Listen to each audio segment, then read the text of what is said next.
BS3 Network.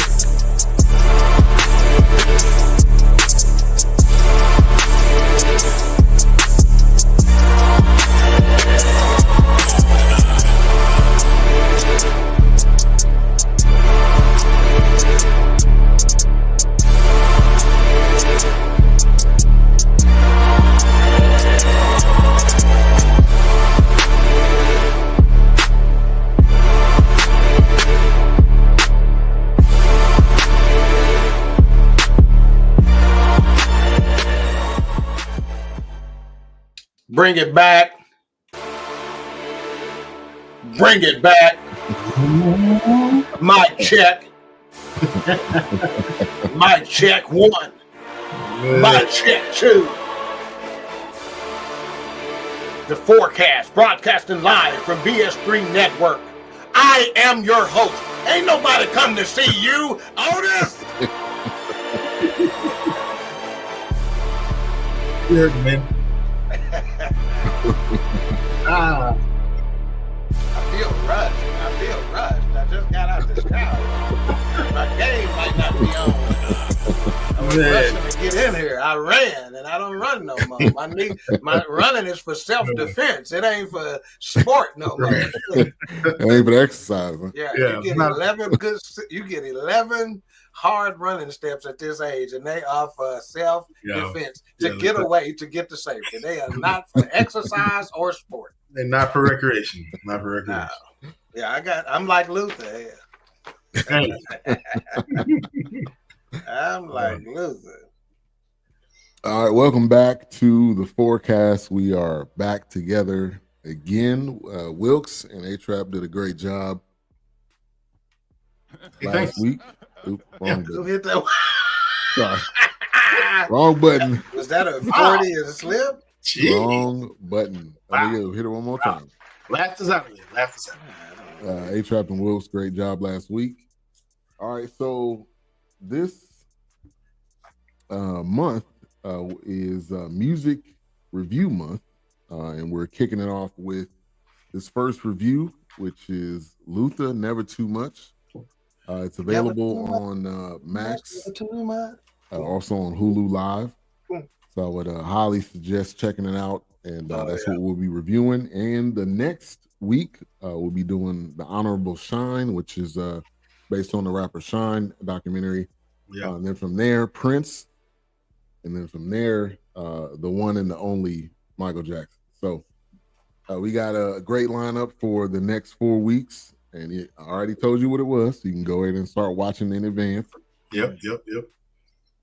But yeah, tonight, Luther, Never Too Much. Man, this was it was great. I think it was well needed. I don't think we've had anything like this about him in particular. So, Dawk, go ahead and break it down.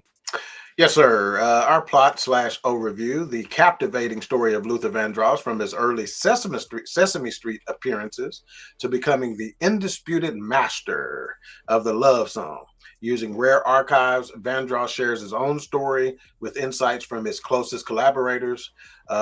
This show's to be released in 2024. Directed by Dawn Porter. She also is the writer that gets credits. The producers are a host of people, including Jamie Foxx, Phil Thornton, Leah Smith, Datari Turner, Jed Doherty, and Trish Chetty. So yeah, that's it. All right. So again, it's available on Max. It was on CNN originally, and then it was in theaters, and now it's on Max and Hulu Live. So let's get into some initial thoughts. We all know the greatness of Luther Vandross. We all know his love ballads. I mean, a great artist. But I mean, this kind of dived deeper into his songwriting, which I didn't know a lot of these artists he wrote for. Also, dived or dove? What is it? Dived or dove? Either one, whatever sound right. Okay. Do re mi fa sol. Oh, sorry. Apologize. But yeah, it really went deeper into a lot of those things that you don't know, and I felt like this is why I love documentaries, is that you get to know the person behind the music. You get to know what they were like, and you get to hear some of their closest friends, not just fans or other artists. You get to really hear a lot. So I enjoyed it. HRap. Excellent documentary, excellent knowledge. Showed his range, showed his history, got to know who he was. Wonderful work. Yeah. And this is how it should be done. So I think it was kudos to Don Porter. All right, Dawk. I enjoyed it. I'm a Luther fan. Like, Luther in this documentary reacquainted me with why Luther meant what he meant to me, and so at 17 years old, I go to basic training in Missouri for the Army at 17, because I graduated high school at 17. I'm still 17 when I'm in what's called AIT, Advanced Individualized Training. And I was telling my wife while we were watching it together that Luther got me through. Okay, that's when that double CD was out, which was basically his greatest hit, and it was a double CD, and it's hit after hit after hit after hit after hit, and the one specifically that resonates with me for those times is Superstar. And I believe that's the Karen Carpenter song he redid, Superstar. Which a lot of people don't know, that a lot of his songs were remakes. He did a Dionne Warwick song and whatnot. But yeah, Luther is, man, and I'm kicking myself because that cat gave me so much enjoyment, and I'm not spending enough time listening to his music, man. It is a gift that's there that keeps on giving, and it's not being properly utilized. Yeah, I agree with that, and I think when you watch this, obviously it gives you like you said, a better appreciation for his songwriting, his ability, the performance. Yeah, it wasn't just. I thought of him just like, okay, he was a great vocalist, but when you talk about the writing that he's done, I mean, he's in the Music Hall of Fame just for that alone. If he never, made it big as his own artist. And my very first note after I do all my housekeeping stuff, such as the overview, the release date, director, producer, writer, credit to wifey, because she came up with this gem of a first note. She said, I wonder if they're going to talk about him possibly being gay. Yeah. That was in the back of my mind too. I mean, I think a lot of people wondered that. Yeah.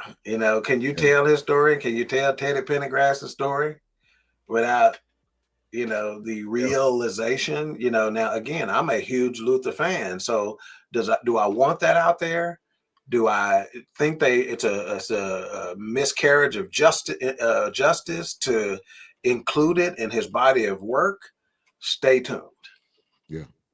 Stay tuned. I'll answer that later. All right, Wilks. Yeah, I thought it was pretty good. I mean, I had to boycott Luther for a while because growing up, my mom had this friend, Vicky Chappell, that lived across the street. Well, her boyfriend, his name was Daryl, and he looked like Jerry Curl Luther. Vicky played so much damn Luther Vandross. I was like, okay, I got to boycott this cat because this is too much. I can't deal with Daryl. Never too much. It is too much because I can't deal with this shit. So it's just like, I'm too young to be dealing with this. I don't even know what this means, but I'm going to have to boycott for a while. But yes, to Doc's point, but yeah, and to HRap's point, yeah, Luther's a very huge staple. Big icon, huge. That voice, I mean, it very, very recognizable and undeniable. So as I was watching this, I kind of also noticed where, I don't know, I think he took the female vocalists and turned them on their head, because it was like, I'm pulling from how they perform. There's male vocalists out there, but the way the women command the stage and the elaborate dresses and outfits that they wore to gain that attention and, being those divas that they were. I mean, yeah, I think he got those cues and got those deliverance, from them. And I kind of saw that as the documentary went on.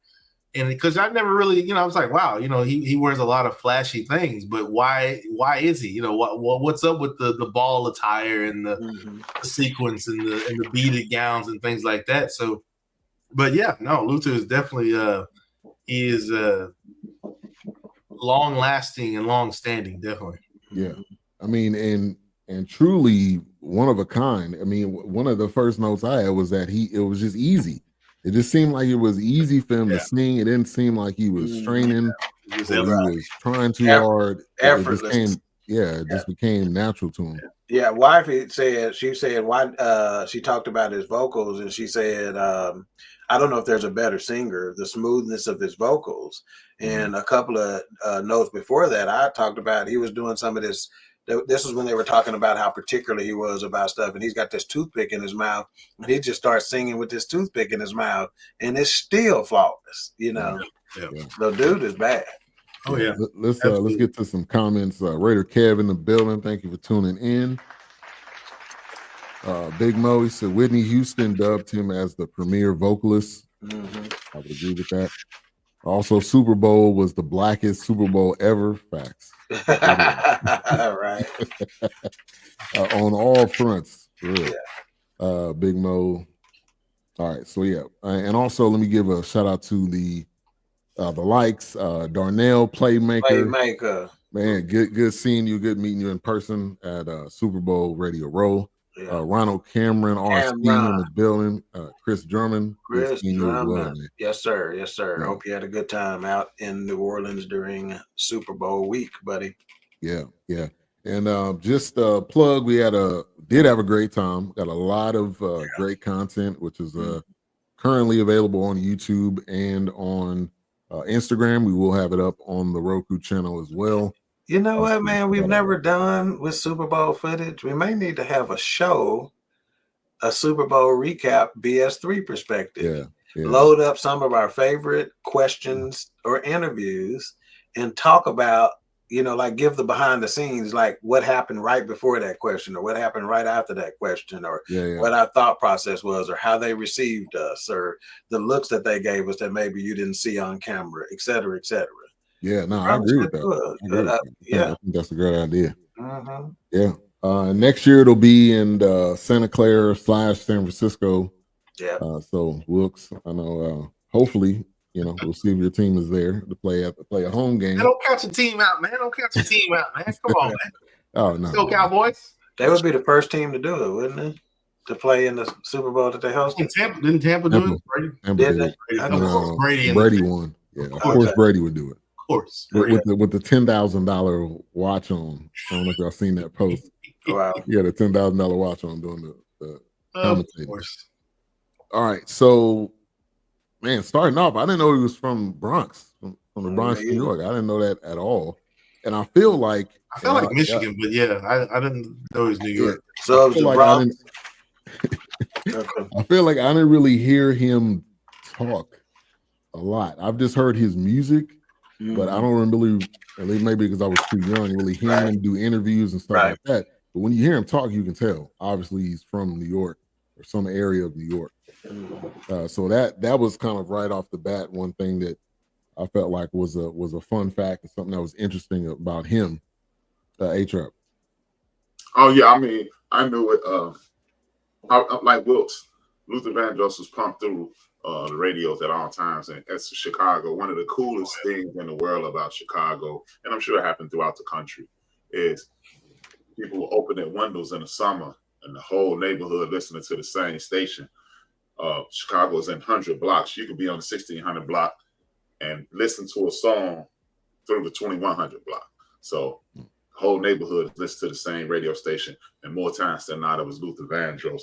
Luther Vandross is one of the few R&B people that I, as a hip hop enthusiast, did not shun because he always embraced the culture. So I am thoroughly impressed with Luther Vandross, and I don't think he gets enough credit. And this might be controversial, but I think Luther Vandross should be mentioned in the same breath as a Curtis Mayfield, as a Michael Jackson, as a Prince, because he wrote, he composed, he produced. Yeah. He was probably a better singer than all. Oh yeah. Yeah, absolutely. Nobody's speaking about that. Yeah, I agree on that one. Especially when they got into the detail with which he, set up his performances and concerts and the arrangements on his songs and whatnot. Chico kind of hit me to this again. Shout out to Golden Eye Creation, who's done several of our beats and whatnot, including this one for the network. But when I was asking him for stuff like this, our theme and the Queen Three King theme, and as I was describing, he said, "Daddy, you asking for a composition, hell, not no beat." So you never underestimate the talent that is required and the knowledge and the feel that's required to be able to put that together. So yeah, HRap, I'm 100% with you. You put him in the same category as a Michael Jackson or a Prince when it comes to his overall repertoire. And that's where you put the weight back in. Now, had he been always skinny Luther, or what, I don't know that he'd ever been a sex symbol, so to speak, but how much did that impact? And they even talked about it. How much did that impact his popularity and ability to be able to cross over and things of that nature? Because otherwise he might be thought of in that very same vein as the Curtis Mayfield, Michael Jackson, James Brown is thought of in those terms too, in terms of his prowess, in terms of arrangements and understanding exactly what he wants, so good point. Yeah. Appreciate you for tuning in, Mike D. Now you might have to break down this comment. Now, first part, I see what you're saying. Rams won Super Bowl in their stadium. Mm-hmm. When others judge Luther, gay, fornicator, adulterer, liar, murderer, thief, extortioner, child molester, convicted felon, what can one say to the other? You might have to break down the second part of that. I get it. He's saying, let's see, talking about Trump. He's saying one thing. These are the people who are judging him. So how can you judge him? Okay. If you are, when you look at Phil Spector, murderer, look at all these people that we look up to and hold in high esteem. Even if our brother Luther is living an alternative lifestyle, who are you to say he is or is not one that should be respected as one of the greatest artists ever? Mm-hmm. We live in this wicked world with all these wicked people, and you got time to judge me? I'm assuming that's what Mike Davis means. Yeah. And he never, even in this documentary, he never came out or said it. So all we're doing is spreading rumors. Yeah, I even have a theory on it when we get to that portion. Still got my live at Wembley concert DVD. He said Big Luther was shiny with the shiny ass flute. Yeah, I mean, big or skinny Luther, man, he was blinging. It wasn't no all the outfits. Kevin Owens and the background girls stayed on point. The choreography, yeah. All right, so Mike D says yes, sir. Okay, appreciate that. All right, so kind of early beginnings. He was in a group. I think it was Shades of Jade. Is that what it was called? Yeah. Because of the shoes, green jade. Yeah. Mm-hmm. Shades of Jade, and also Listen, My Brother. That's ought to be the blackest group name, isn't it? Ain't it? But let me ask you this, because they started out with a song. They opened the show with "Ain't No Stopping Us Now." Mm-hmm. I'm gonna ask a trivia question right now. There's one person I'm gonna expect to get this right, and that's HRap. Do you know whose opening song "Ain't No Stopping Us Now" was? HRap? That's the McFadden and Whitehead joint. It's like a TV show, you saying? No, that song was a boxer's opening. That's what he came out to. Oh. Anybody got any idea who that boxer is? Oh gosh, Marvin Hagler? No, Larry Holmes. That was Larry Holmes' song that he came out to. Ain't no. I didn't know that. I know that. Mm-hmm. Yeah. I definitely didn't know that. Yeah, that was that. Larry Holmes was the guy before Mike Tyson. That was the boxer that the majority of our community supported. Yeah. I didn't know that was his intro though, or his come out. That was it. Yeah. At least toward the end of his career. I can't say, Yeah.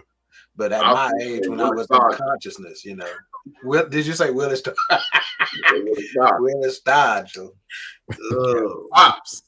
Threw it back there. Yeah. So back to you, Ben. You said the name of the group is Well, it was Shades of Jay. That was the first group. And then he was in Listen, My Brother. Yeah, and did you catch the part where they talked about he had to go to one of the group members' mama speaking in broken Spanish, asking, hey, this is, like he was saying, muy importante, los zapatos, so I could tell what he's saying. Hey, this is very important. These shoes represent our group, and he was trying to say it as good as possible.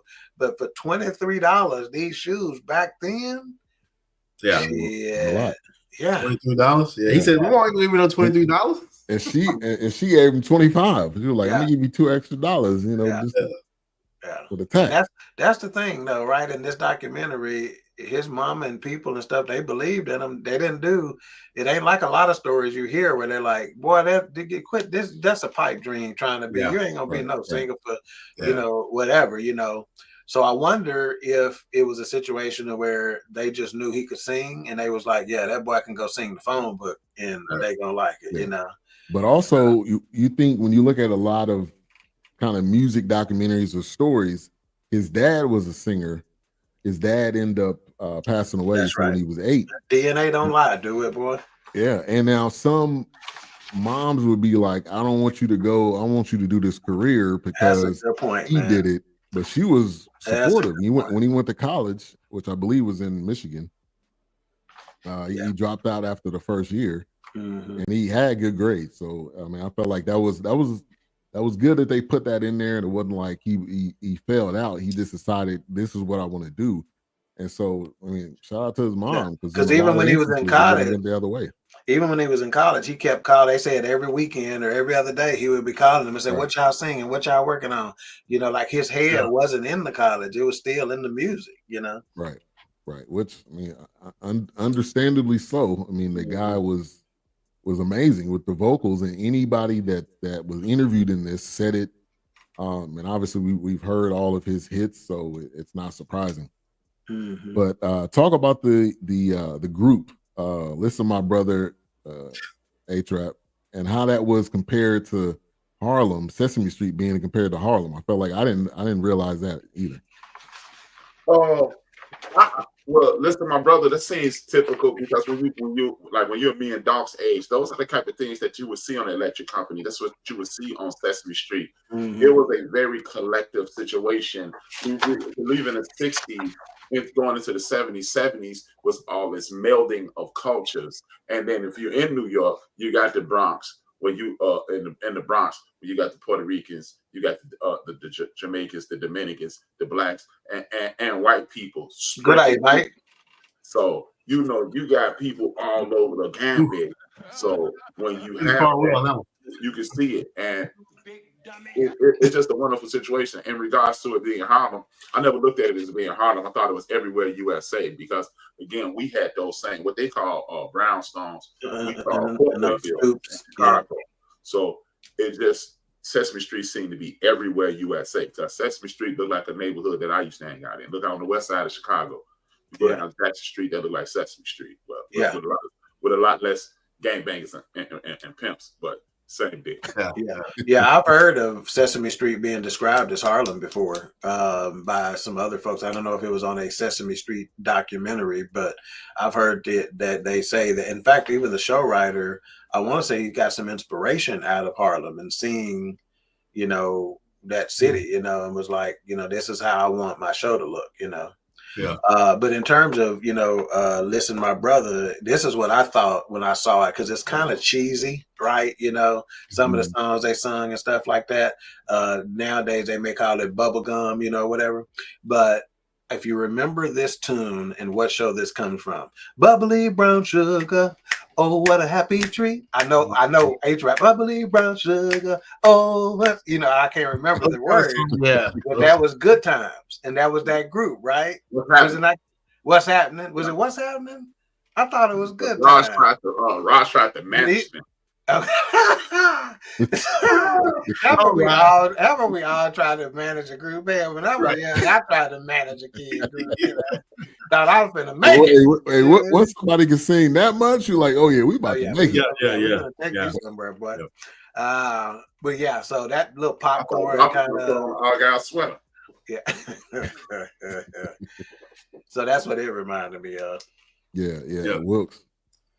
Yeah, no, I didn't realize that either. That was something new to me about the Jim Henson plug, about having Harlem as kind of a representation there. And also that Luther was, and that group was a recurring musical set on the show, which that was new. Because when I was growing up, Sesame Street wasn't showing reruns yet. They were still showing something new throughout the 80s and then the 90s. And so if you caught Sesame Street on some other channel, like maybe Nick at Night or something, or PV, they didn't have those. They didn't go back that far to show you who had came before that. So I didn't realize that. So that was new to me. That was kind of an education moment. So, but everybody gets their start. I mean, and then being managed by the Apollo, or the company that owned the Apollo, was that could have been a better opportunity for him, because then he studied the singers. He got to see what they did and how they did it. So and they got to open for some of those larger acts that played at the Apollo, since they were an Apollo house group, basically. Right. I mean, so that's a crazy opportunity, and obviously the Apollo was huge. I mean, at that time, all the artists that came through there. So, man, he was blessed with major opportunities, and obviously because of his voice and because of his talent. All right, so I felt like this was a great part of the documentary when they talked about the Philly sound versus Motown. Motown was more so like dressed up, and the Philly sound was more soulful, gritty, dirty. Wilks, talk about that. And those two.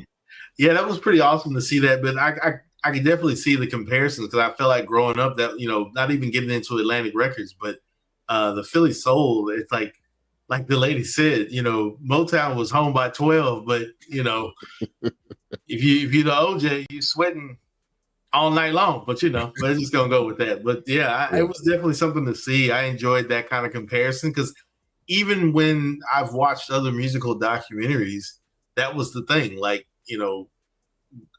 they were presenting Motown as the savvy, smooth, suave, everybody's in one accord. But then, Philly sound was the trumpet section. They had the falsetto, they had the bass. I mean, they had it all. I mean, they had the afros flared out. They had But Philly gave you one of the first white groups that you didn't know was white. Wow. All the notes, Sarah Smile. If you want to know what we mean by Philly sound and Philly sound, man, smoothness and soulness, but in another movie, believe it or not, that will give you that indication. If you watch one of the early Rockies, I think it was Rocky 1, where they had the guy standing around that trash can where the fire burning, and they sing in harmony right there as he's walking by.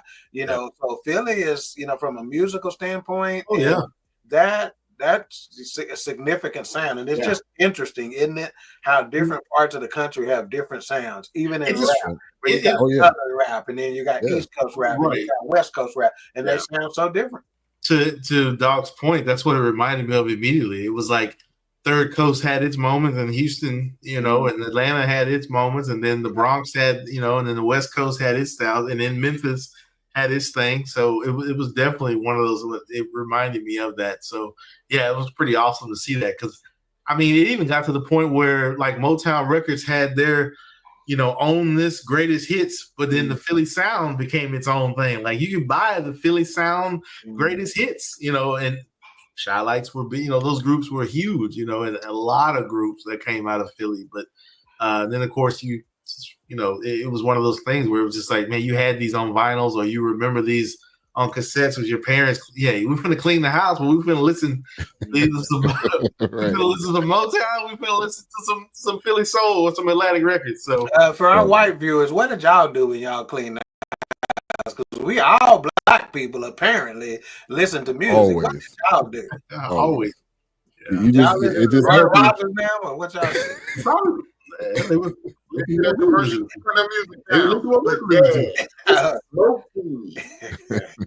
Golden, how you doing, Golden? Thank you for tuning in. Listen to the gauges. My life like is golden. D Great, thank you for tuning in. I'm sure you can comment on this conversation, being a DJ. So definitely add in your thoughts. All right, so HRap, I don't know if you touched on the Philly sound versus Motown. The Philly sound was insane, man. The Philly sound was soul music, point blank period. Motown was just great music, but Philly sound, you got, like as the kids say, now they got it from the mud. You know, you got Harold Melvin and Blue Notes, you got Teddy P. Yeah. McFadden and Whitehead. People don't even realize the Philly sound stretches to Madonna's first album. So this is this grimy, gritty, funky. It was everything, man. They had disco, they had pop music, they had everything. So the Philly sound was insane. Yeah. And it's very distinct. OJs. Yeah. Like I don't know if Motown necessarily had a sound. I mean, I guess if you heard the artist, you know who it was. Yeah. But the Philly sound had a sound to it. Yeah, I mean, I could be wrong, and this is just my opinion. I don't feel like Motown was the working man's music. I feel like Philly was I'm working this line, I'm working the manufacturing line. I could be wrong, but yeah, I just feel like Philly had that sound of like, hey, okay, I got you. You know, it's one of those sound where it's just like, man, this is the hustle and the bustle of the day. This is how I'm getting by. This is the things I'm dealing with. But that could be just me. But yeah.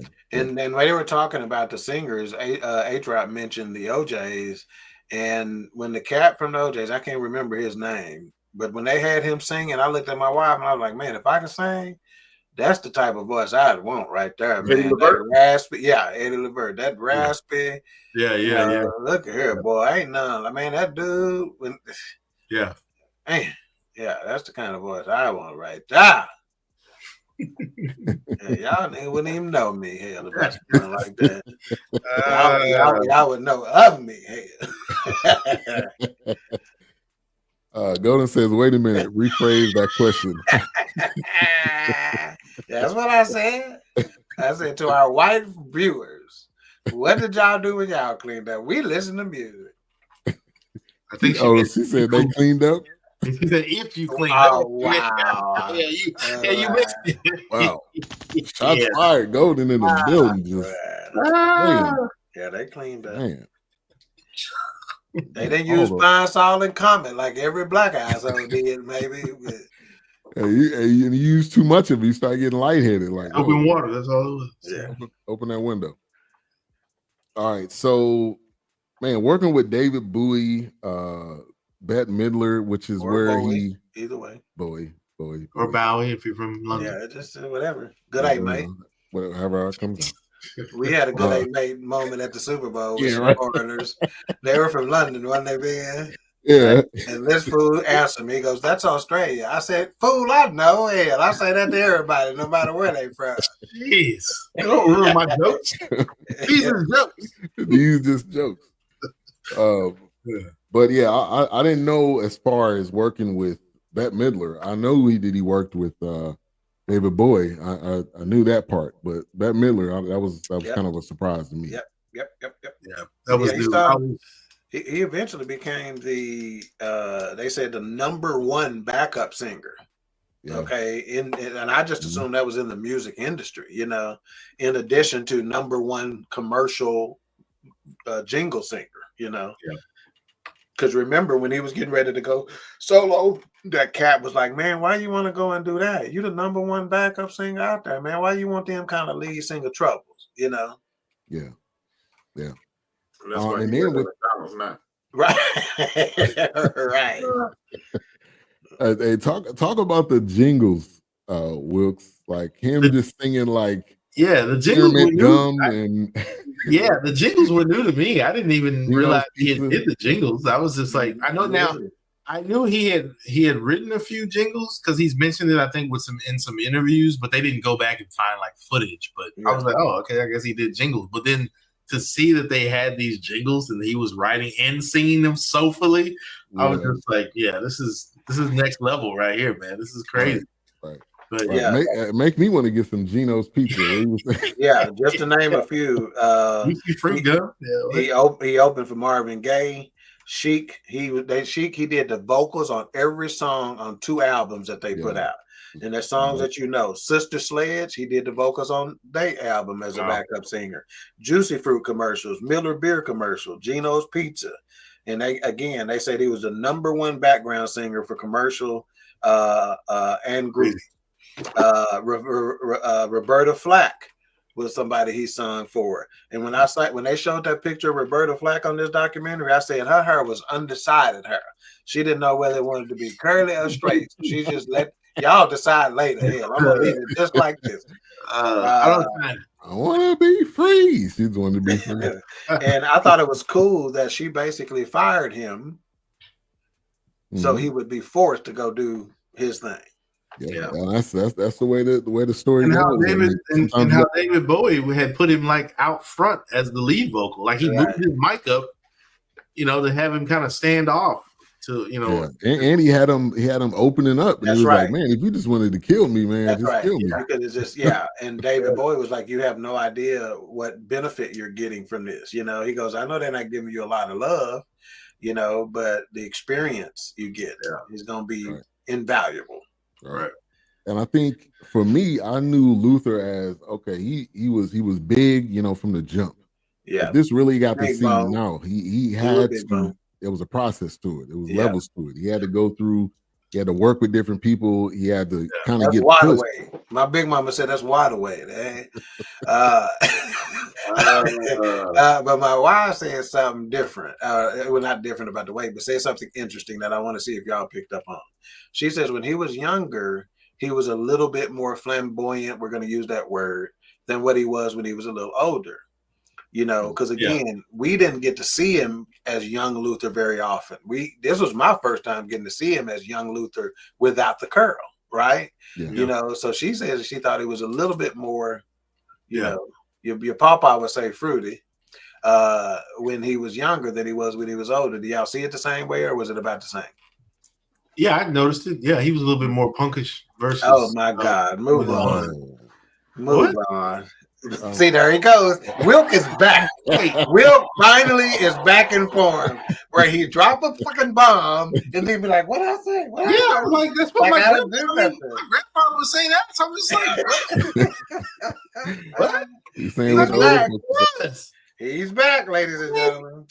Okay, I think he was more free because he probably didn't really know like any different. I don't think people were judging him. And then when he became older, he's like, okay, I gotta be this. I gotta be this kind of person, right?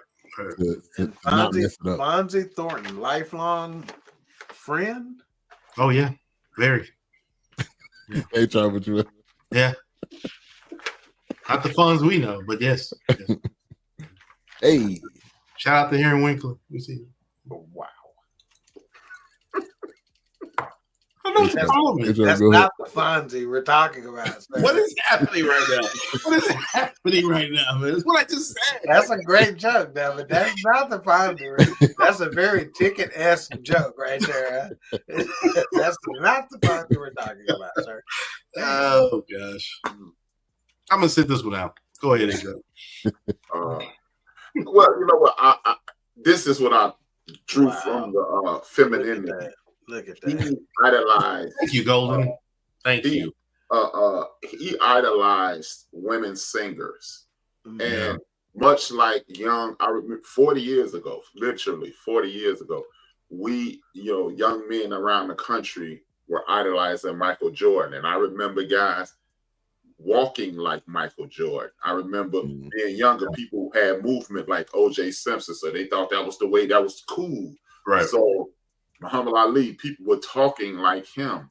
So I believe his idolization of these women, he took on some of their femininity because these are his idols. So that's why I'm saying, is he, Okay, gotcha. I'm not going to say that colloquialism is the cute issues.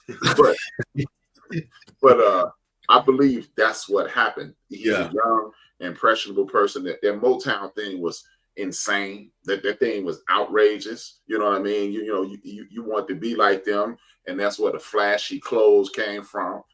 And I just believe because when the documentary starts off, with the idolization of Diana Ross. And Diana Ross to this day is bigger than the world allows her to be. She if it wasn't the sun, that Diana Ross would light up the world. But so I believe he idolized these people. Aretha Franklin was unreal in the 70s. Diana Ross was unreal in the 70s. And these are the people he idolized. So he took on their characteristics, much like young men mimic athletes. Kobe Bryant is the perfect example of what I'm talking about. Talks, walks, chews gum. And it just happened to be women in regards to our brother Luther Vandross. Okay. I think so. Yeah, I definitely see that. And I think he knew, and kind of what he was saying, what he learned from some of these artists is, you know, how you perform and how you dress and how you make it an actual show. Yeah. And it's not just, I'm gonna just stand here and sing, which I could do that. And I can add the background singers in the dark, but no, we gonna make it an actual show. Yeah. So I think he took pieces from everything that he learned. Yeah. And then that's how his act became. But I think, like I said, I think when he was younger, like I don't think he wasn't in the spotlight. When he became more in the spotlight, people were judging him more. And I think he had the I got to put on this I got to be a certain type of way for me to be able persona. to. Yeah. Like I don't think anybody remembers, but young Trey Suddath was doing one to one man, and he wasn't no woman. No. Like on Family Guy, the maid. No. You ain't never said one to one man because the music was so catchy and stuff, and put your wrist up like you Black and Blue. I said he man. I wasn't really a Wonder Woman fan. All right, Linda Gardner. Okay. All right. So then he started the group Luther, which made perfect sense. And they was like, so why did you name it that? And he was like, well, they felt like, you know, that would be the most recognizable name. Now, nobody else answered that question, but he was like, they thought, you know, but it makes sense. I mean, I don't know. Luther and Luther probably would have been a good. Yeah, he corrected it real quick. He was like, they came up with this thing. Which I actually went, I guess I would have to go to YouTube, but I actually went to like YouTube Music and I didn't see anything from the group Luther, unless there's nothing recorded that I found. Because I didn't know if there was another group after that. But then I guess I would have to check YouTube, like I said. It seemed like they were singing some work, but I don't know if they actually came out with a record. It seemed like they were just performing as a group, but it wasn't. Maybe they didn't record anything, yeah. And I think one of the other things that was interesting is he's seen like background singing as an art form. It wasn't just you singing in the back and you don't need to be singing and you could just, you know, sing your best. It was really he took it serious. And I think that's what made him above other artists. And as we learn more, you know, throughout this. Yeah, because that Young American tidbit was, I mean, that's a very significant background vocal on that song. I mean, that reputation of, or that repetition of Young American. You're doing fine. Go ahead. Thank you. I appreciate it. But at least I'm not sugary. But it was one of those things where it's just like I realized that, man, that's a significant piece right there that he's kind of orchestrating. So yeah, that's long lasting right there. But you know, he did the whole album either. But if you look at the history of music, well, the history of Black music, I can't speak about anything outside of soul music and R&B. It is a tradition that you come from the background. I mean, that's right. That's right. Yeah. My man Sly Stone was in the background for James Brown. Bootsy Collins comes from James Brown. Bootsy Collins backed up my man George Clinton. Yeah. You know, Rick James and Prince had a little tete-a-tete. You know, so you had to take it serious if you thought you wanted to be something. So, yeah, because I think that's where you do the most of the studying. I think that's where you take your cues from. I mean, even we didn't mention it, but I think what was it? One of his friends had called and he had said, "Did you see that misstep?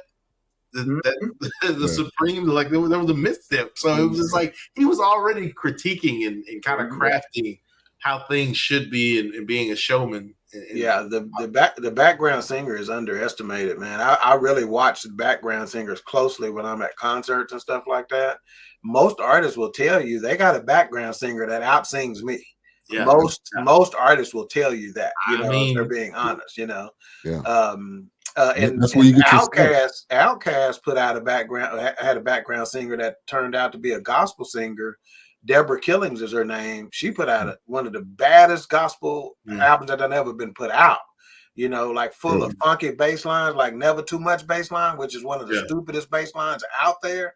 And she was a background singer for Outkast, you know. So it's so funny because, like, if you know, we were talking about Yacht Rock a few weeks ago, and I'm listening, I'm like, how many effing songs is Michael McDonald background singing on? Because from Christopher Cross to Steely Dan, of course the Doobie Brothers, obviously, but it was just like, man, this guy is all over the place. Yes, exactly. So yeah, background singing definitely is very significant. Yeah, Shirley Caesar, when she toured, she had one that Shirley Caesar even said, I'm thinking about firing her off of my staff because she is bad, you know. Like she just turned it over to us sometime, you know, and be like, here, go on and get them. I know y'all came to see me, but let me give y'all something better. Right. She said, hell, Big Mouth Jaguar can sing. Man, she knows something about every damn body. Like you've been that much around everybody that you know that. Right. Who was that? All right. Who? All right. She was like a what they call that neo soul singer turned. Now she's a podcaster / Oh, that little crazy lady with the little fro. Yes. Who seems to know everything about everybody. Right. Sounds like a play call. Jaguar right, leopard left. On one, ready? Here we go. Yeah. Man. But not Jaguars on the weekends. All right, so I'm not gonna give you that one, sir. You don't have to. I got it. So the other background vocalist, Tank, used to be background for Genuine. So that he did an interview, which he was I think Tank and Debo Samuel stay in the same neighborhood, if you know what I mean. Probably do. You got a little twitchy involved. I don't know, but I don't know. But Debo trying to get out of San Francisco too. Side note. Really? I thought he fit right in San Francisco. Fitting. You're talking about the football team. Okay. Yeah, fitting is the key word, but we're gonna move on. So yes, send him to the Cowboys. They need a wide receiver. I'd take him gladly. Yeah, send him to the Cowboys. If we can figure out I got a couple of cousins I'll hook you up with, homeboy. Because I ain't judging. You can be at the Thanksgiving and Christmases and shit over here. Let's go. That's some touchdowns. Yeah, man. Y'all can get one of these guest bedrooms over here if y'all want to. Yeah, I ain't mad at you. Got nothing but love for you. Like ain't mad at you. I'm mad at you. Hey, that's a classic right there too. Oh yeah. All right, so Never Too Much was his first hit, which is obviously the name of the documentary. Yeah, the song is a heater. And the people that worked on the funniest part is the people that worked on the song didn't think it was going to be a hit. It was like, we thought it was good, but we that didn't think it was bass line, that hit. one musician though said, when I heard that bass line though, he gave it credit. And you think about that bass line, man. That bass line is stupid, man. Yeah, man. It's stupid. That may be part of my favorite part of the music part of songs. You know, the bass line, man. If you got a bass line that's tight, man. The bass line go a long way. Yeah, man. Yeah, that bass line is stupid. And shout out to all the artists that worked with him. And this wasn't one of those somebody had something bad to say. It was done well. It made him they represented him well. They didn't try to they have that down music, and then they're like, and then he started doing this, and then they didn't he was on coke, something like that. But I mean, they didn't even make his they didn't even make his love for food a situation, really. I mean, they were kind of like, okay, stop. Like we know why you're doing these things. Like I don't think they were just trying to take jabs at him. They were just saying, hey, this is who we remember Luther as. He had his demons or whatever, and but he was a showman, and he drove us, and that's just how what he did. I think. And I think drag him down. And we can go around talk about the food issue, but I think everybody has a right. food issue to a certain degree. Either it's from one extreme to the next. And sometimes, and you really gotta. Obviously, it's a mindset thing to really get you in a spot where you don't have to. Your mind's not always focused on eating. I mean, it's a struggle. It's not like a easy thing. So for him, it was more so on a big stage because you've seen him, you've seen his weight fluctuate, and then you got comedians, and then you got every show you go on, they be like, "Oh, you lost weight. Oh, you gained weight." Like it had to have been like hell in his mind trying to. Yeah, I'm gonna give you a microcosm of it. Trey in New Orleans was eating bananas one minute and eating macaroni and cheese with shrimp and jambalaya the next minute. I like, me, what you gonna do? You gonna be with me? You gonna be with Al? I don't know who. You can get with this. You can get with that. But yeah, I mean, so much so his food situation was such a well-known deal. Even comedians, I mean, it was like, when you talk about the culture in our community, it's like everybody knew Big Luther, Skinny Luther. Cedric the Entertainer said it on stage.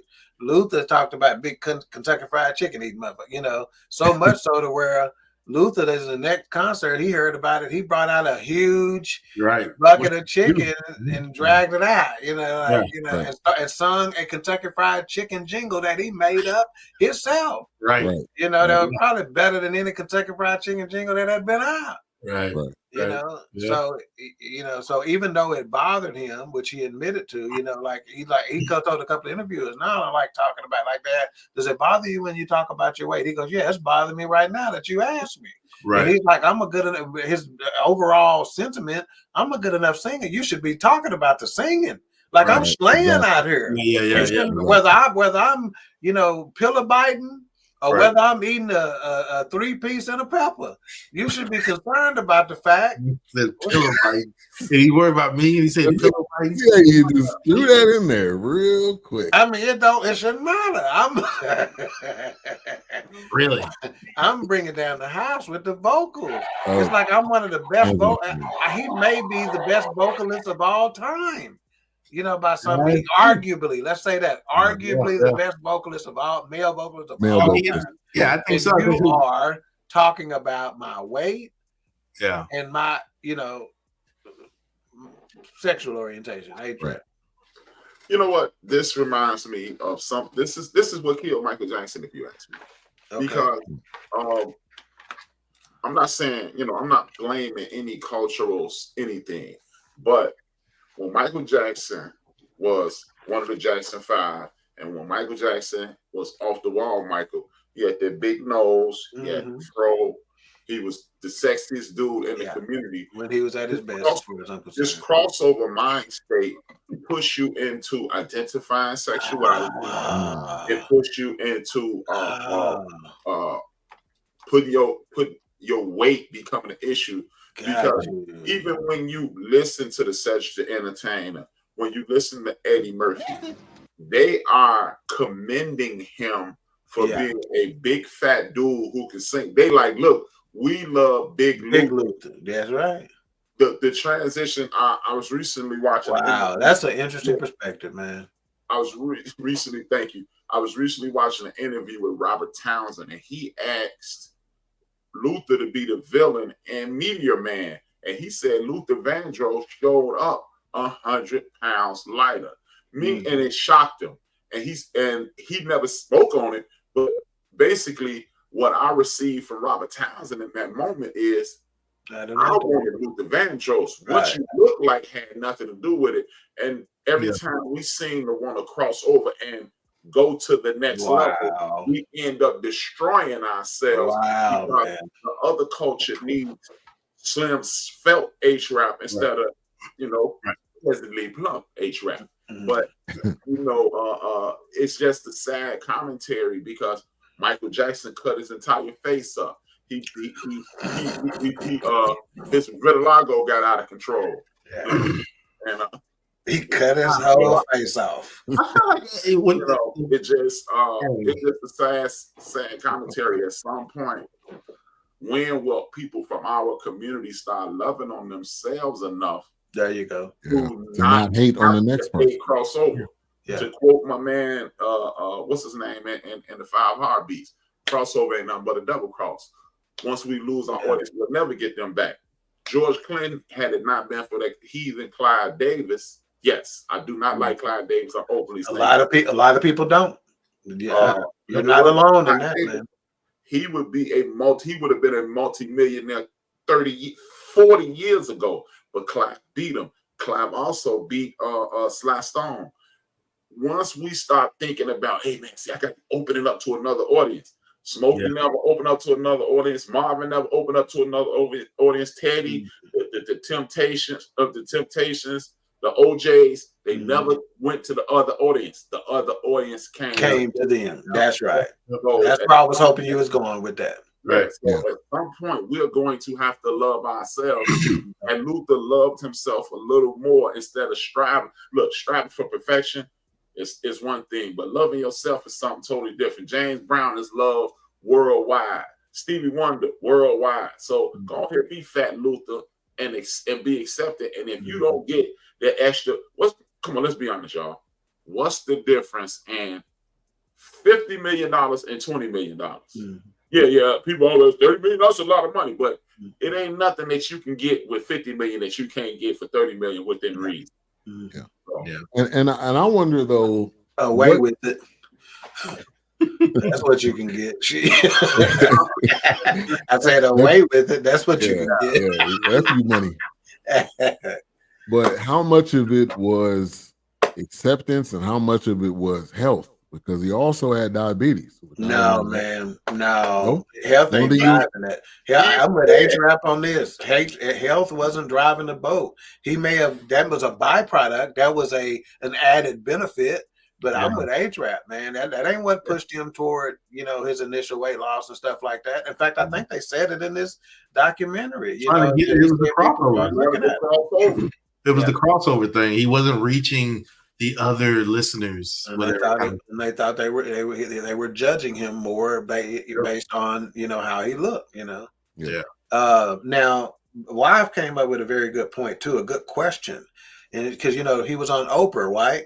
And she was like, well, once you're on Oprah, that should be your golden ticket to crossover if that's what you want to do, right? Remember, Oprah, if you had a book on there, you immediately was on the bestseller list, So I said, that's a good question. I said, I'm going to pose it to the group. I don't know if it was because that was before Oprah was Oprah and she didn't have that power just yet, or what was it? Why don't y'all think her being on that show contributed to his ability to be able to cross over? Well, by the time Oprah blew up, he was already Luther Vandross. That's what I thought. Yeah. Oprah came here to Chicago in 1983. She's been on this show called AM Chicago. It transitioned to the Oprah Winfrey Show. She took off, and she was at the height of her powers by 1992. Luther was Luther by then. So, he instead of selling he was already selling 1 million records, which is the pinnacle of music. What you gonna say, 1,000,001? Yeah, I think she was really just kind of getting into I'm gonna start interviewing the who's the who kind of situation. She was, I think it was who she was very aware of who Luther was in the audience. Yeah, I believe so. I think, I feel like they were like, hey, let's get on the hottest thing going right now, and let's have them on, whether it be a book, whether it be psychiatrist, whether it be an actor. Hell, we had Tom Cruise jumping up and down on the damn couch. Right. But before that, wasn't she doing shows with just random people? Yeah, like regular people. It was more like an audience, more Jerry Springer-y, but not so crazy. Yes, so ghetto. Yeah. It was classy, but it was one thing Oprah never did was go. She never touched the gutter. She was more Phil Donahue. Right there, you go. Yeah. She took Phil Donahue to the next that Phil Donahue thing to the next level. Sally Jesse Raphael. Yeah, she did that. Yeah. And even shout out to the educated queen who's got them same red glasses. Oh, straight up. That's what's up.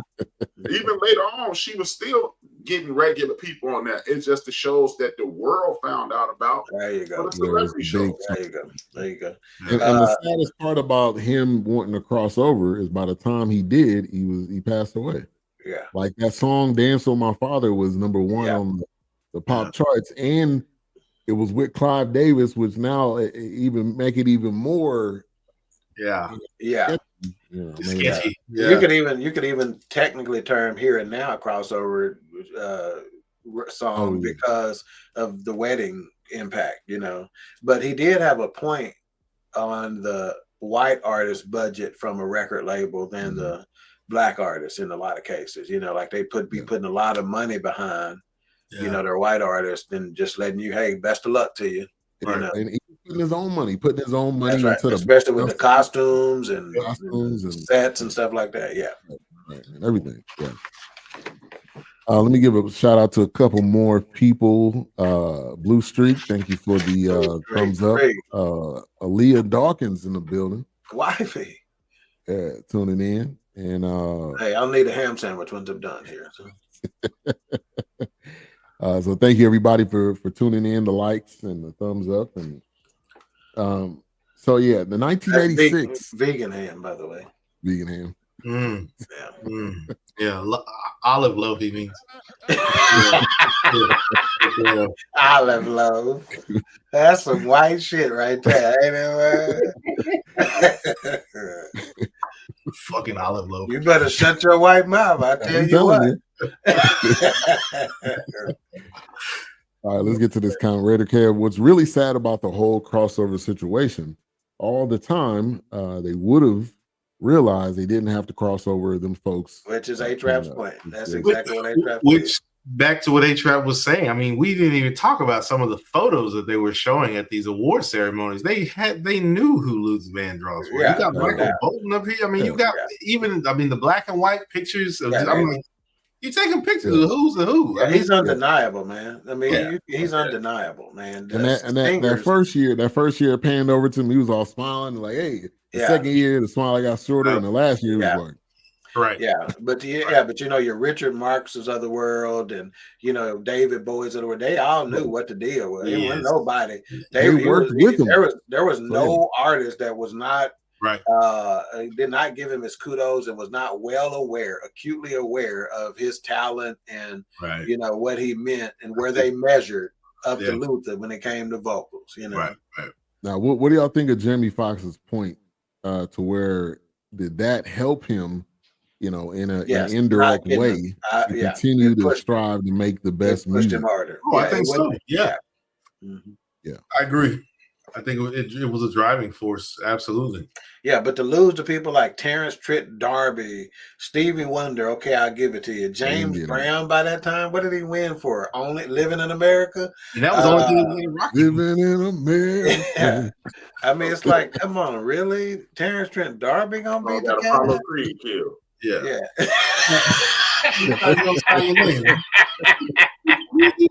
Disney? Yeah. You got him killed. Right. Throw it in the damn top. But I think, man, after singing this, and so Here and Now is what he ended up winning the Grammy for. And I don't know if my mother-in-law was watching, but shout out to her. She's a Luther fan. I won't necessarily tell why, but she's a Luther fan. So, Bonnie, baby, shout out to your Luther.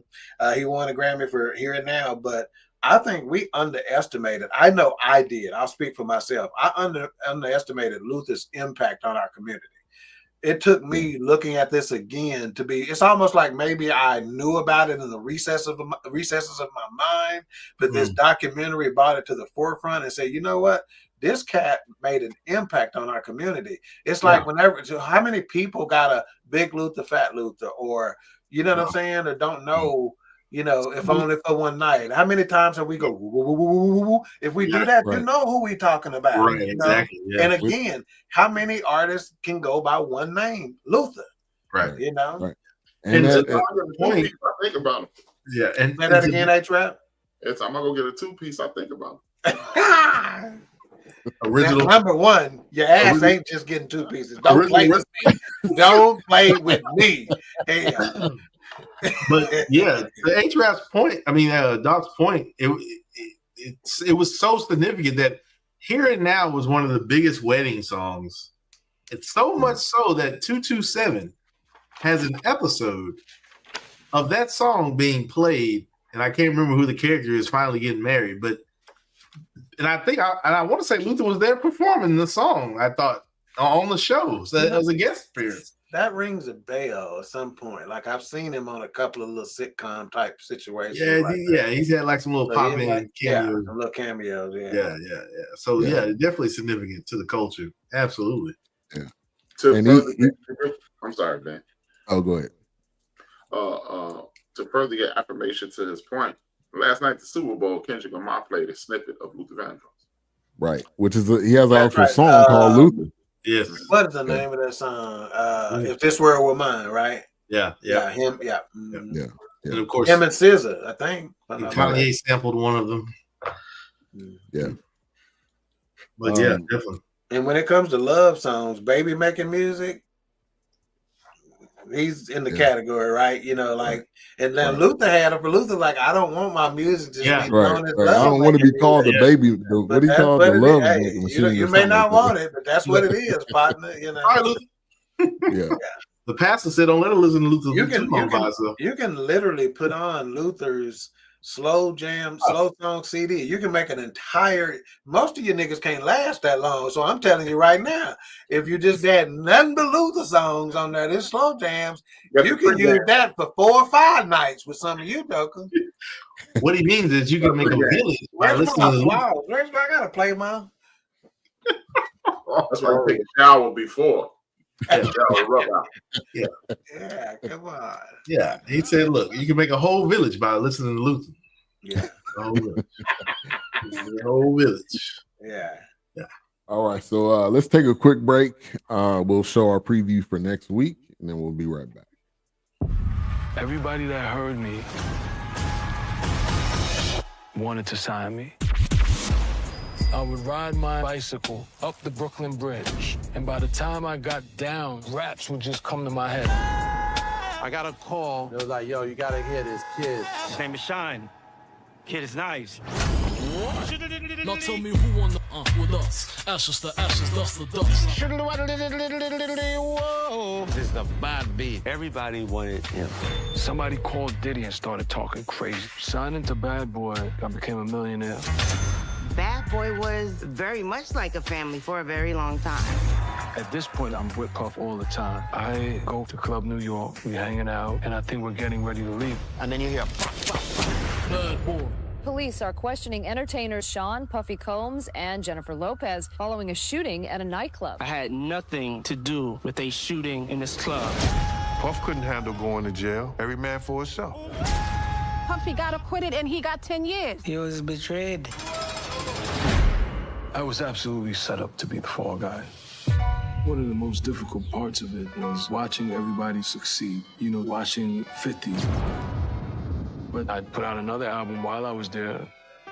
He got bigger. I spent 10 years in prison, but I was able to move on. The trajectory of Shine after that changed. There's a time to pivot. There's a time to transition.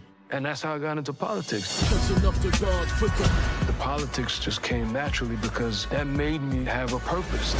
That's a beautiful thing when somebody finds their true purpose in life. What's it all about? This gentleman came with an aura around him, and everybody was drawn to him. Caught up in the solution called life. Belize first. The Belizean people first. This story is unbelievable. Everybody's journey is different. Mine was 23 years. I sacrificed my career and life and family to be someone with humanity, with integrity, with honor.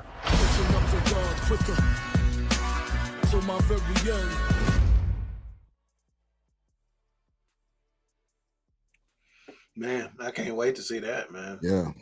So coming up next week, the Honorable Shine, one of my favorite artists. And then I mean, he like DJ Khaled was like, he did get bigger. Like everybody was what's going on with Sean? What is he doing? You know, is he coming out with new music? So yeah, that's gonna be good next week. Yeah, it's pretty good. I watched that one today. It's pretty good. Reminded me of what Jamie Foxx said about J-Lo. I knew J-Lo when she was J-Ho.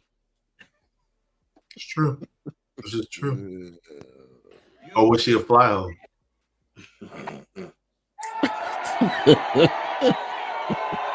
We'll let that just sit where it is.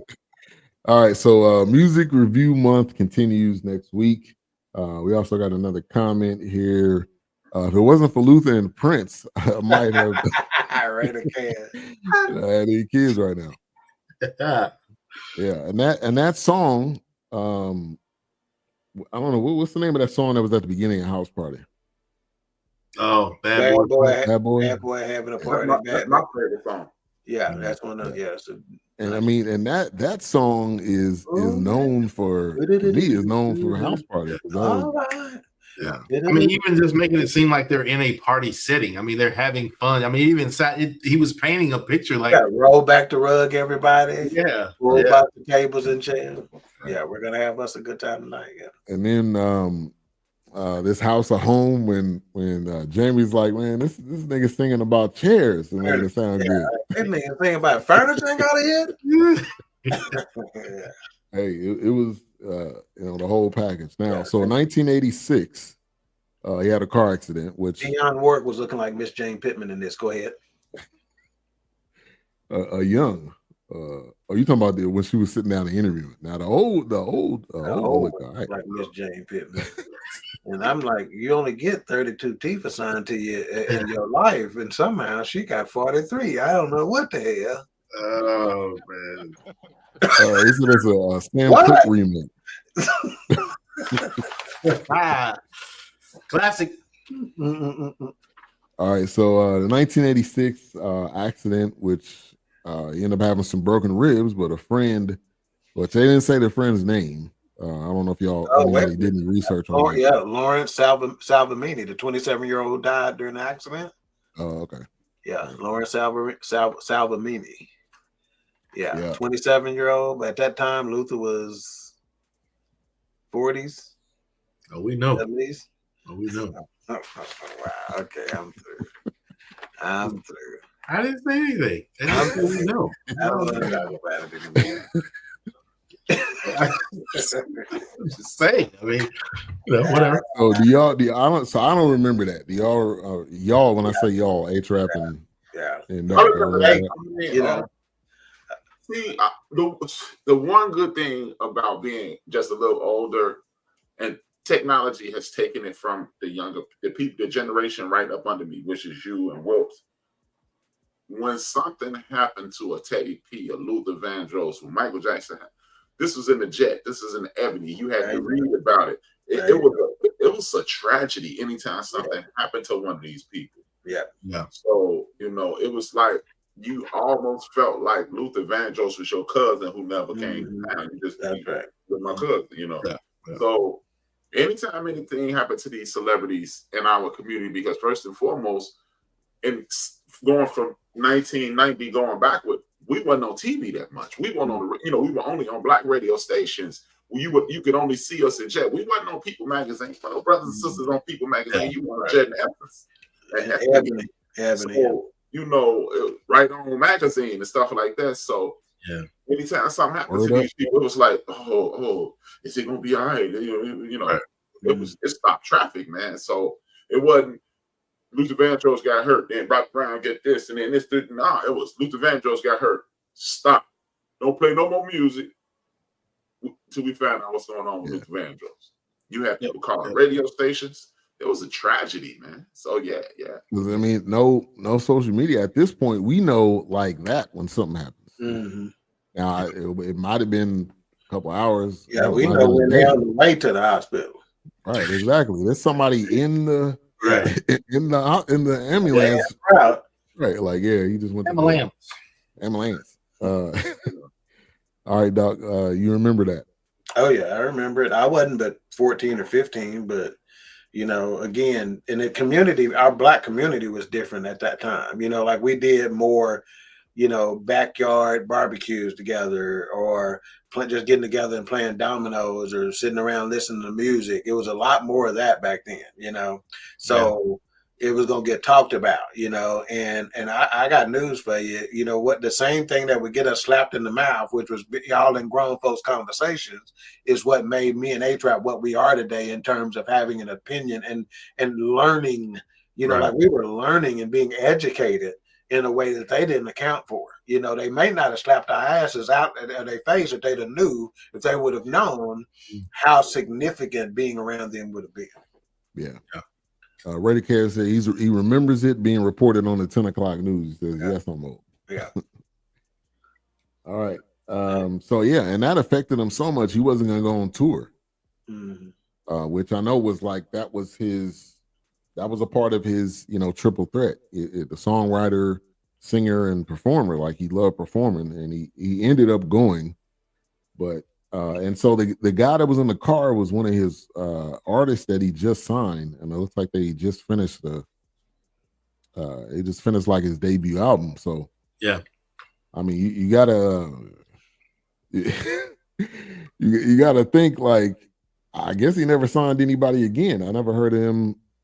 It might have been the only artist that he ever signed on a label, on his own label. So groomed. God, dog. Next question. Sorry. All right. Love you, Luther. What'd you say, Adrian? I'm not touching that. Me either. And I touched stuff. I'm not touching that. And I touched that. Obviously, our brother Luther does, but I'm gonna let that go. Wow. Let that go. Sorry, Luther. I love you. Rest in power. Rest brother. in peace. Yeah. Love you. All right. So the the people talking, which HRap, you kind of mentioned this, the perfectionist that he was, and just him being on everybody. It wasn't like the background singers got this, I'm not gonna really see what they're doing. He wanted to see and this is what we see in a lot of the major artists that were the most successful. They have their hand in everything because they wanted to make sure this is me. Like you representing me, I need to make sure it looks good. So touch on that. Yeah, I mean, I think in order to be at the level of Luther Vandross or some of the greats, you have to be that perfectionist, because what people who are great, they don't even realize how great they are. They just think I'm working hard, but no, it's just your.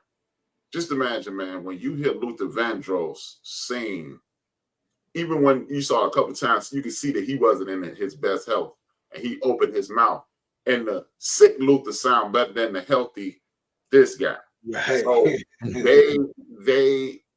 it's just utterly amazing what they can do, and then the great ones do what the great athletes do. They pull the best out of you, your background singers. We do nothing but practice, but then you the best. Y'all, people were probably asking them, hey, come over here with us too. And they're like, nah, we over here with Luther, man.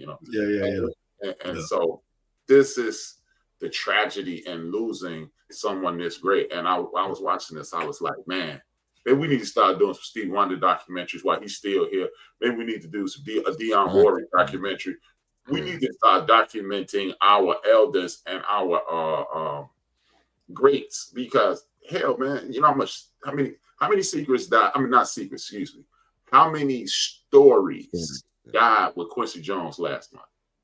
Right. We need to be talking to Quincy Jones every week. We need to be talking to Dionne Warwick every day. They need to have an everyday podcast with Dionne Warwick, and she's super funny on Twitter. Even though I left Twitter alone, but she used to be super funny on Twitter.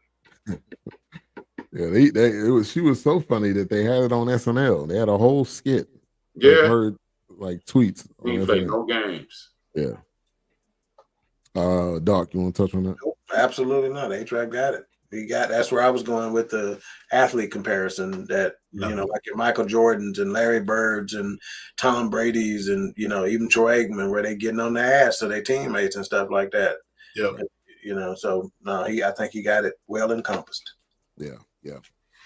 All right, so 2000s. He ended up signing with J Records, started doing some different songs, and he had to.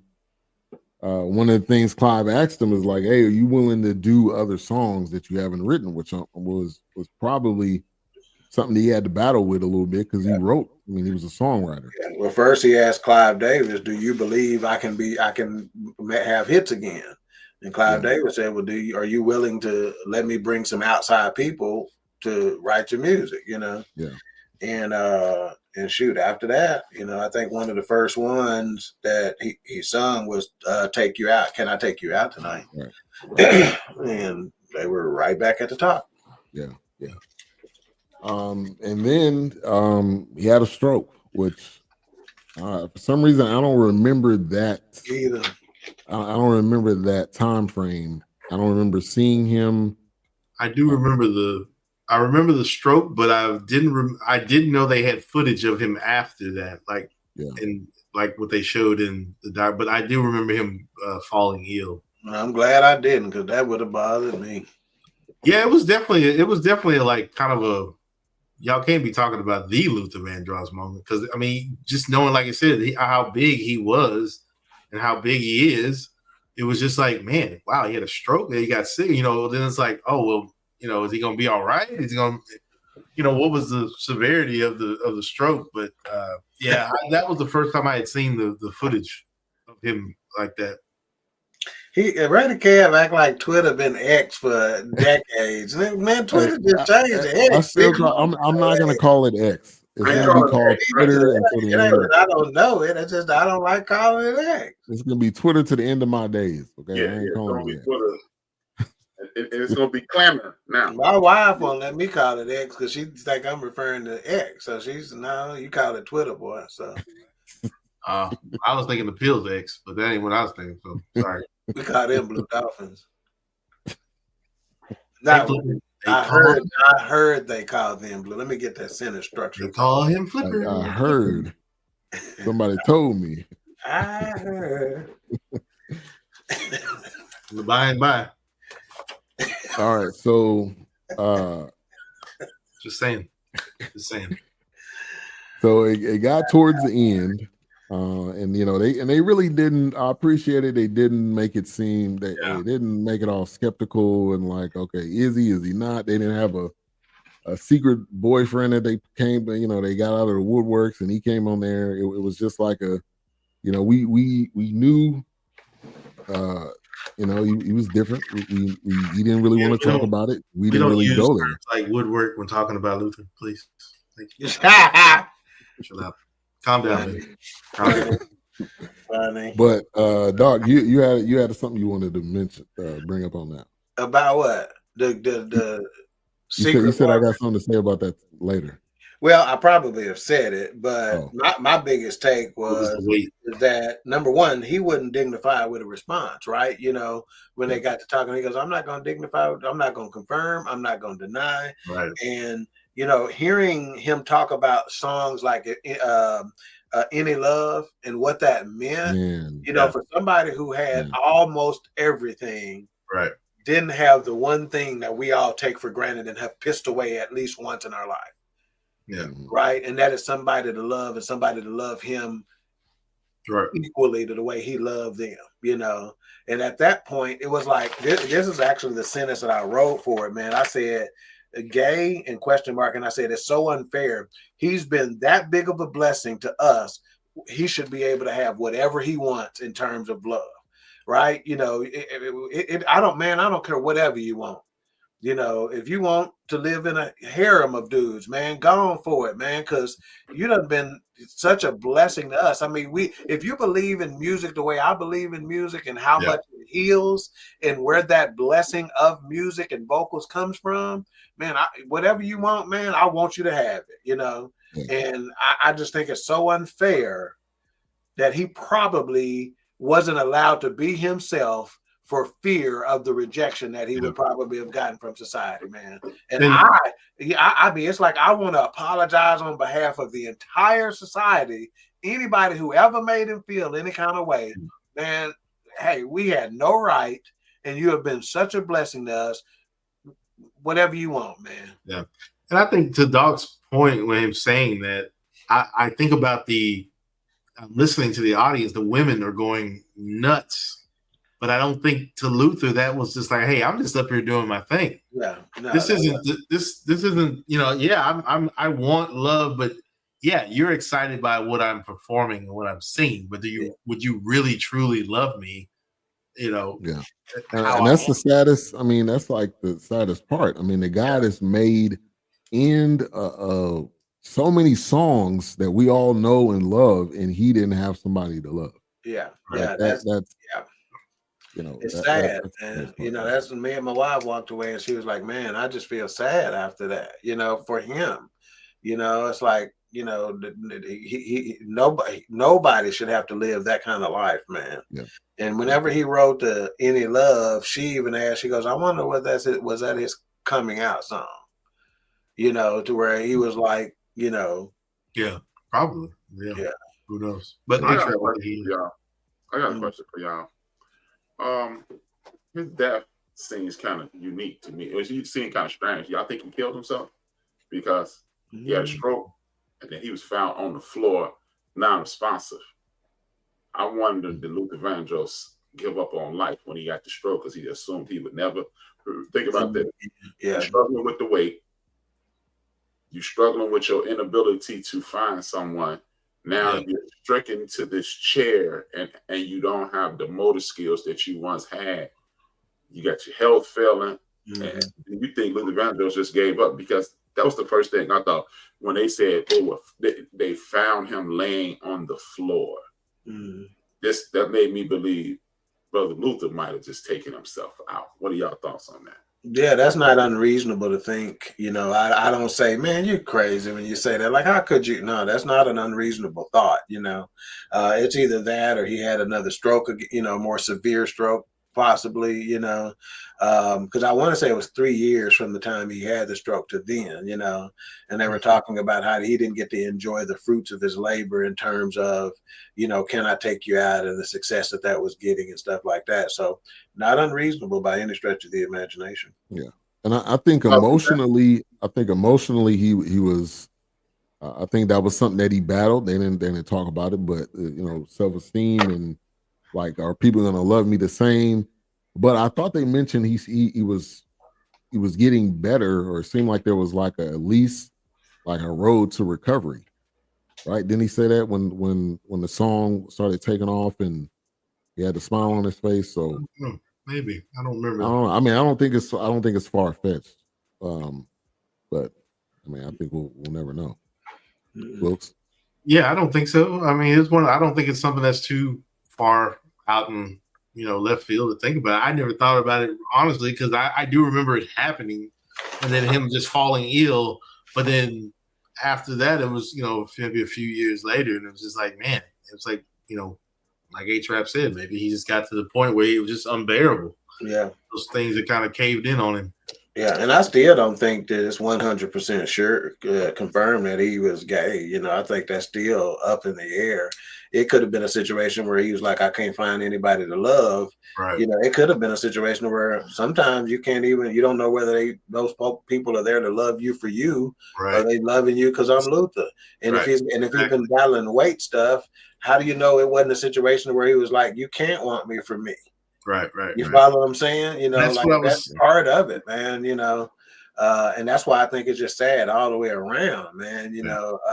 You'd think somebody who should have so much confidence and who has it all, why was that so far out of their reach? That's why I said I don't think his friends didn't even mention it. But like I said, I don't think he allowed the roaring cheers of the fans, and I'm sure women were willing to throw themselves at him, but he didn't let that kind of get him off what his mission was to write these ballads, write these songs, and perform, and eventually find, that love that he was searching. But I don't think he let that kind of get in the way of himself. Yeah. Yeah. I think he was really concerned about this is my craft. Yeah. I take it serious. Yeah. And some people are like workaholics. Like they said, he was at the studio from morning to night. I mean, like that's a schedule that not a lot of people can keep up with. So maybe I just hope at least he was dating like somebody we just never got to see who it was. At least there was something. Yeah, even himself, he mentioned anytime, because they had asked if he'd been in love and stuff like that. And he even said, I've loved, but I've never been loved like I've loved. It's been unrequited or returned love, So a sad situation. Yeah. So definitely rest in peace to him. And I really don't remember his death. I don't really remember this guy. Look at the private chat. Oh. I don't remember it. It wasn't like Michael Jackson. I remember the today's episode of the private chat is gonna be 9 out of 9, not the usual folks. Right. Like I remember where I was when I heard Michael Jackson. I remember Kobe. I don't remember Luther. And it was in the 2000s, so it's not like it was like I wasn't for me because I think we still had a local jazz station here. I think the Oasis was around, and I think that's when they made the announcement. And so, because his music was always on the Oasis, smooth jazz, easy listening, whatever. And I think that's how I found out as just kind of like, man, Luther had a stroke, and then of course they announced his passing, and it was just like, oh man, that's how I knew about it. But don't remember it from like any TV outlets, because I'm sure they Entertainment Tonight maybe or something. Yeah. And then also, rest in peace to Irv Gotti, who passed away this past week. He had a second stroke. So he already had a stroke, and then he had a second one. So I didn't see that. Man, do your best, man, to take care of yourself. Just do what you can to make sure you're in good health, man. Get your checkups and all that stuff. Boy, all right, final thoughts. Luther, never too much. We're gonna go to HRap first. It was a stone groove, my man. What's the movie? Trading Places. Yeah. This is one of the best documentaries I've ever seen in my life. Luther Vandross is clearly, he's my favorite singer ever. He's not my favorite artist ever, but he's in the top 3. It's Marvin, Curtis, Marvin, Luther. So, rest in peace to Luther Vandross. Thank you for all the excellent music, and I give it 5 mics. All right. I love it. Love it. Raider Kev says, "See, we don't know. He could have been one of the smartest pimps. He didn't show his pimp game, so he'd be more pimping." Wow. That's my story, and I'm sticking to it. Oh man, I would highly doubt that.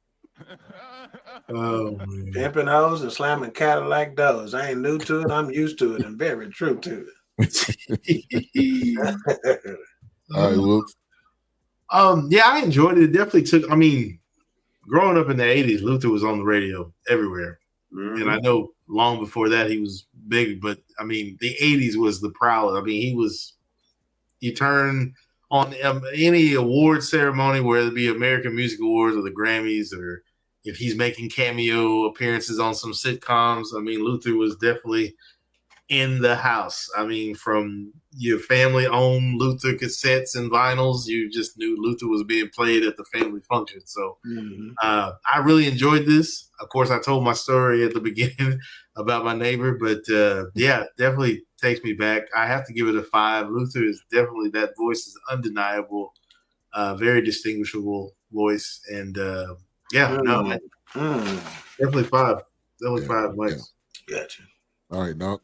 Yeah, HRap, it's ironic. I wrote a note, and even though if he didn't kill himself actually, he actually killed himself for us, right? By putting so much into his work. So he may not have, actually done it, but he, in a way, killed himself for us. Dance with My Father, we didn't get an opportunity to talk about that. Richard Marx and him got together on that, and it said so much. And I say it for all the young Black men, it was a source of undiscovered pain, perhaps. And for those who knew and had a relationship with their fathers, a reminder to be appreciative. Rotten Tomatoes gave it 97%. Miss Dawkins gave it 5 mics, I gave it 5 mics. And I understand that some of that is sentiment, you know, I give it to you. But I thought it was well done, though, you know. But it was 5 mics, you know, even though it was sad. It's the saddest I felt to give something 5 mics, if that makes any sense, you know. Probably like I just wanted more for him. Yeah, the Gary Coleman was kind of similar to this. I mean, he was loved, and then he got older, and then it was like, what you talking about? He was the brunt of everybody's jokes. What you talking about, Willis? So to Dawk's point, you know, there's one thing of the quality of the documentary, and then the cinema part, because we know how great of a singer he was. They were both great. It wasn't like one was better than the other. They did a great job with it. I felt like they represented him well. They made sure he was seen well. Anybody could watch this and get a lesson on Luther and really what it takes to make it in this, you know, in the music industry. Yeah. And also, I'll say I think this is a lesson that we can learn as a community. Like, people are gonna be different. I know we love cracking on people. Yeah. We love being let's be funny and but sometimes I think it's a detriment to the person that is being directed towards. So no question. And really that's what killed him. Like the wanting the love, the appreciation of other people that obviously he felt like didn't love him enough to be able to feel loved. So I think this is, you know, just a lesson learned. You know, we appreciate the people while they're here.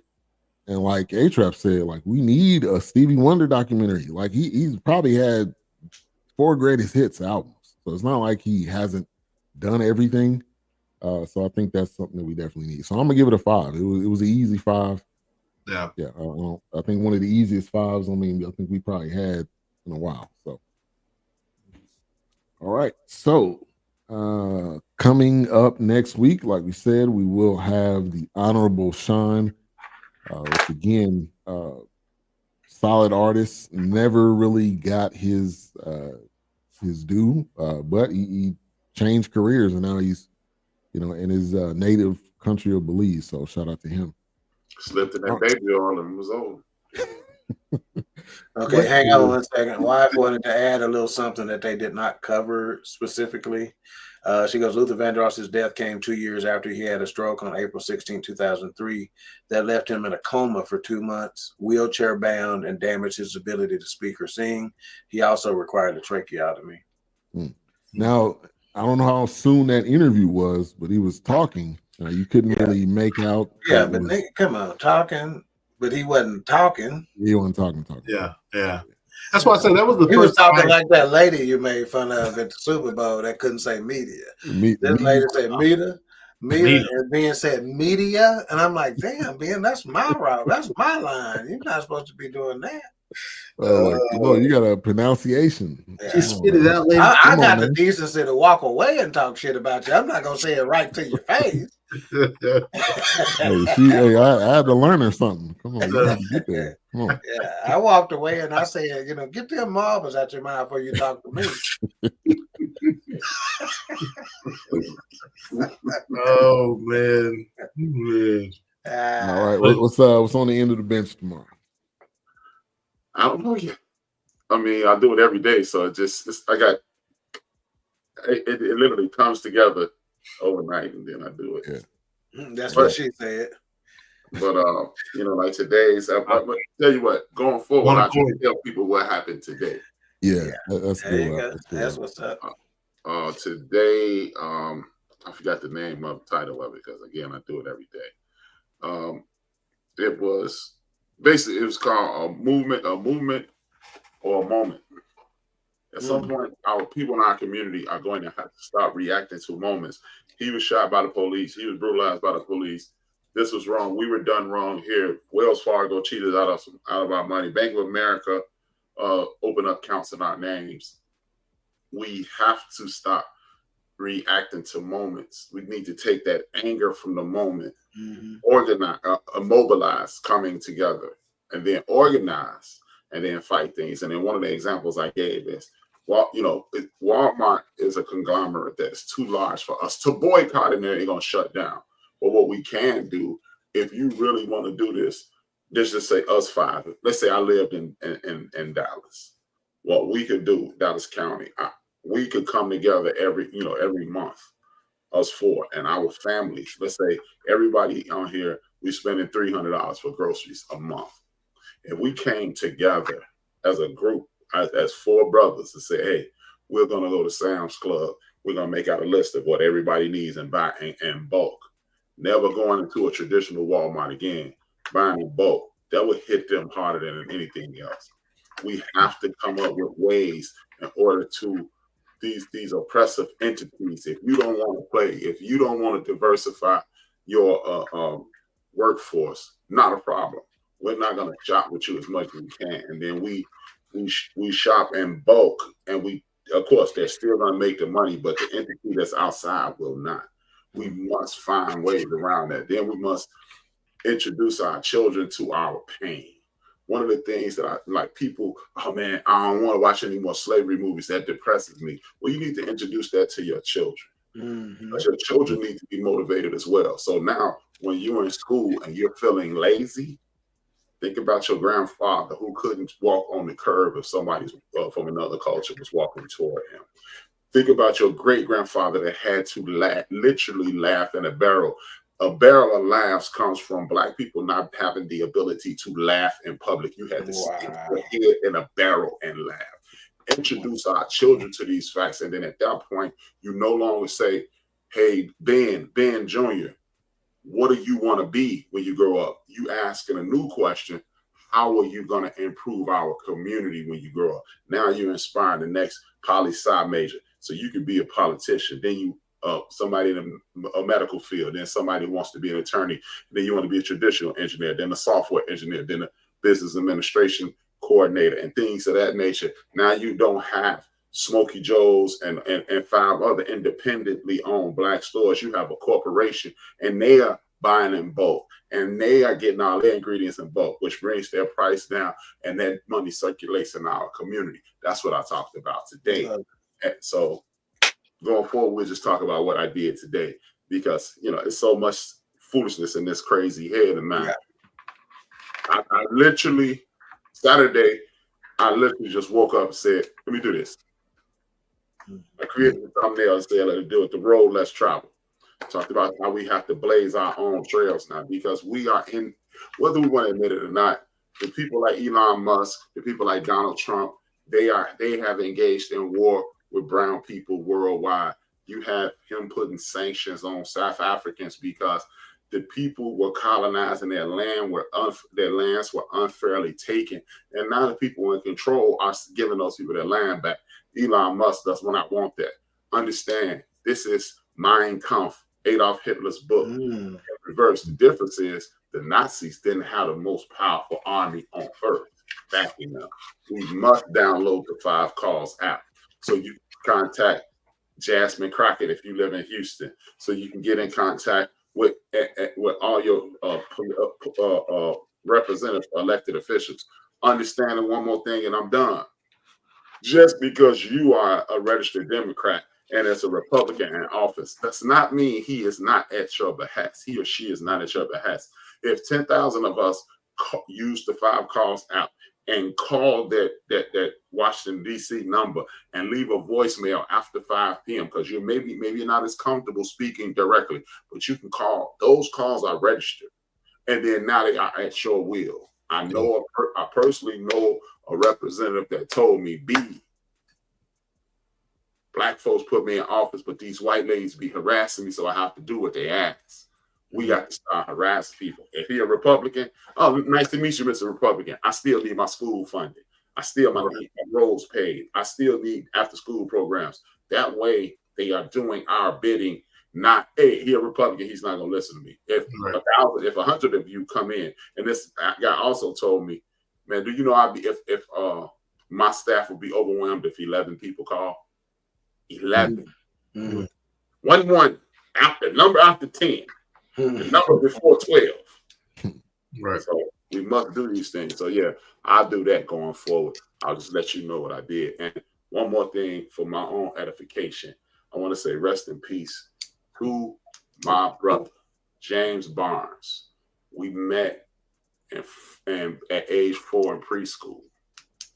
Me and James solidified our friendship because both of our mothers were late in preschool. And James' mom got there like a minute before my mom. She put his coat on, and we were both scared to death. And she was about to walk him out the door. He said, "Wait a minute, his mama not here." We said that my mom walked in the door. Me and James have been friends since that day. James passed away Wednesday. So rest in peace to my man, James Barnes. Yes, sir. Yeah. All right, Queen 3 and King tomorrow. Yeah, just first, before I get into Queen 3 and King, what HRap is talking about is what I call episodic diligence. He termed it moments versus movements, and we get all up in arms for a moment. That's episodic diligence, but there is no sustained diligence. Right. Queen 3 and King tomorrow, we're going to be doing not a damn thing because it's still a Super Bowl hangover. Hell, and I'm going to take the day off, and we're going to replay when Pastor Lee and Harper was on there. So you don't want to miss that. I promise you don't want to miss that replay. Pastor Lee and Harper goes in. So yeah, you need to check that out. Yep. All right.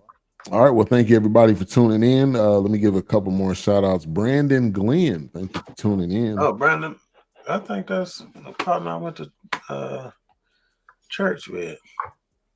Maybe. Let's see. Yeah, that might be the Brandon Glenn that went to church with us, man. Quite possibly. Really? Yeah, one of the brothers, possibly. Yeah. Okay. Can't see his face. And then we have FWT Miller. FWTU too. Thank you for tuning in as well. All right, so next week, the Honorable Shine, we will be back and better than ever. HRap, go ahead and close this out. I got the money. I ain't paying you. See you next week. And if you want it, get it from God. A minor. Everybody that heard me wanted to sign me. I would ride my bicycle up the Brooklyn Bridge, and by the time I got down, raps would just come to my head. I got a call. It was like, yo, you gotta hear this kid. His name is Shine. Kid is nice. Now tell me who on the with us. Ashes to ashes, dust to dust. This is a bad beat. Everybody wanted him. Somebody called Diddy and started talking crazy. Signing to Bad Boy, I became a millionaire. Bad Boy was very much like a family for a very long time. At this point, I'm with Puff all the time. I go to Club New York, we hanging out, and I think we're getting ready to leave. And then you hear Bad Boy. Police are questioning entertainers Sean Puffy Combs and Jennifer Lopez following a shooting at a nightclub. I had nothing to do with a shooting in this club. Puff couldn't handle going to jail. Every man for himself. Puffy got acquitted and he got 10 years. He was betrayed. I was absolutely set up to be the fall guy. One of the most difficult parts of it was watching everybody succeed. You know, watching 50. But I put out another album while I was there. He got bigger. I spent 10 years in prison, but I was able to move on. The trajectory of Shine after that changed. There's a time to pivot. There's a time to transition. And that's how I got into politics. The politics just came naturally because that made me have a purpose. That's a beautiful thing when somebody finds their true purpose in life.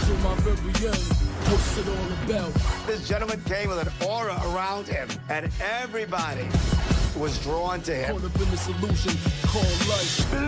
first. The Belizean people first. This story is unbelievable. Everybody's journey is different. Mine was 23 years. I sacrificed my career and life and family to be someone with humanity, with integrity, with honor. Pushing up the guard quicker. To my very end.